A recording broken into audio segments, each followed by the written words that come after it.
Imagine Europe 50,000 years ago. Forget the modern image. No crowded cities, no highways, no farms stretching across the countryside. Instead, a wild continent, a continent where survival was a daily battle.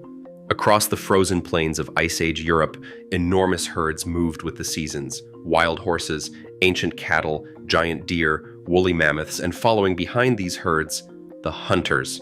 One of the most terrifying was the cave lion. Despite its name, it wasn't some creature that lived permanently inside caves. The name came from the fact that many fossils were discovered in caves.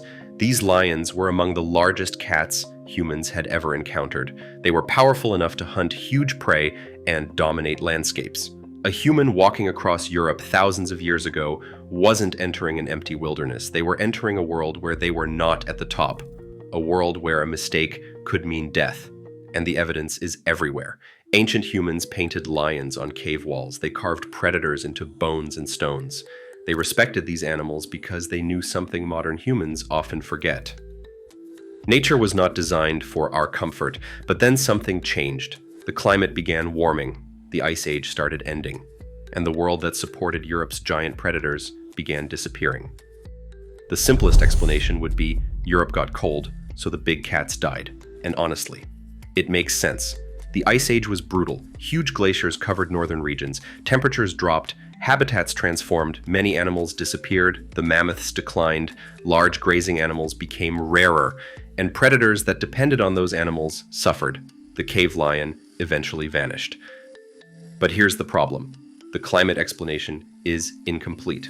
Because if cold temperatures were the reason big cats disappeared, why do big cats still survive in cold places today? Siberia has the Amur tiger. The Himalayas have snow leopards. Russia has lynx surviving in freezing conditions. Nature has shown that cats can adapt. So maybe the cold wasn't the final blow. Maybe something else happened. Something that would change the planet forever. Something that was spreading across Europe. Something with intelligence tools and an unlimited appetite. Humans. For most of Earth's history, humans were just another animal. We hunted, we competed, we survived.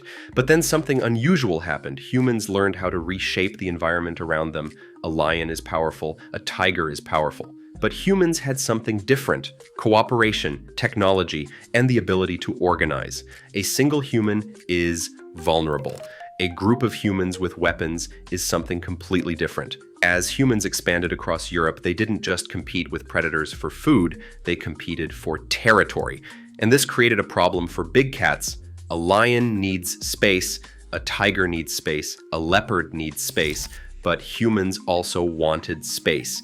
Every forest cleared for farming was one less hunting ground. Every village built was one more barrier. Every herd of livestock created another reason for conflict. Because predators don't understand property boundaries. A farmer sees a cow, a lion sees dinner, and when a predator attacks livestock, humans usually choose one solution: remove the predator. Throughout history, humans have often viewed large predators as enemies, not because they were evil, but because they represented danger. A wolf could kill livestock, a bear could attack settlements, a lion could kill humans. And in a world where survival depended on every animal you owned, losing livestock could destroy a family. So Europe entered a long war against its predators. Kings offered rewards for killing wolves, villages organized hunts, hunters became heroes. The fewer predators a kingdom had, the safer people believed they were. But something else was happening. Europe was becoming one of the most heavily transformed landscapes on Earth. The wilderness was shrinking, and predators were running out of places to escape. But if human expansion started the decline, Rome accelerated it. The Roman Empire loved spectacle, and nothing impressed crowds more than watching humans fight powerful animals. The Colosseum wasn't just a place for gladiators. It was also a stage for wildlife. Lions, leopards, bears, crocodiles, elephants. Animals from across the empire were captured and transported thousands of kilometers. A lion that once controlled a huge territory could end its life in front of thousands of spectators. The Roman appetite for exotic animals was enormous, and these events weren't occasional. They continued for centuries. The message was clear. Wild animals were no longer rulers of the landscape. They were resources for humans. There is another reason Europe lost its big cats. Space. Look at Africa. Huge areas still contain wilderness. Look at Siberia. Millions of square kilometers of forests stretch almost untouched. But Europe is different. It is one of the most densely populated regions on Earth. Almost every valley has a road. Almost every forest has human activity nearby. Almost every piece of land has a purpose. A big cat doesn't just need food, it needs distance, it needs territory, it needs places where humans are not constantly present. But Europe slowly became a continent where almost every corner belonged to someone.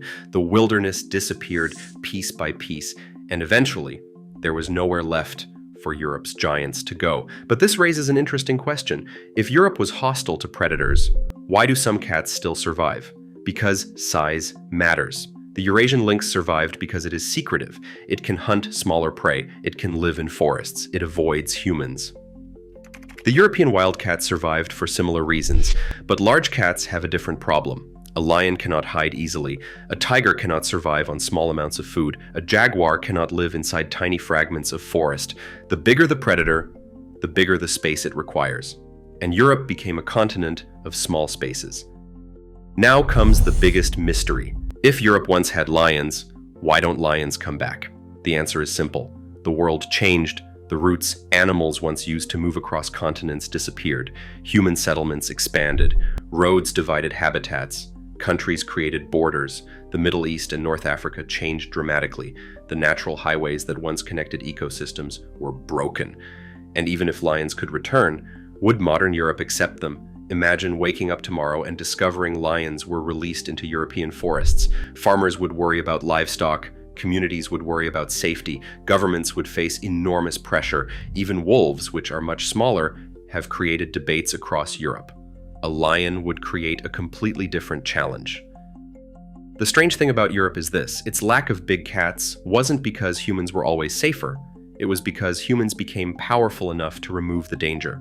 The same intelligence that allowed humans to build cities also allowed them to eliminate competitors. The same technology that created civilization also transformed ecosystems. Europe is not a continent without predators because nature forgot about it. It is a continent without predators because humans reshaped nature more dramatically here than almost anywhere else. Today, someone walking through Europe might never imagine that lions once walked those lands, that giant cats hunted where villages now stand, that predators once controlled the same forests humans now manage. The castles, the farms, the highways, the cities, all of them sit on top of an older world, a world where humans were not the undisputed rulers, a world where survival meant respecting creatures that could kill you. Europe doesn't have big cats because they lost a battle against the climate, or because they were never there. They disappeared because one species changed the rules of the planet: us. And perhaps the biggest question isn't why Europe lost its lions. The bigger question is how many other species around the world are disappearing today because humans are slowly creating a planet where they no longer have room to exist. Because history has already shown us what happens when one species becomes powerful enough to decide who gets to stay and who disappears.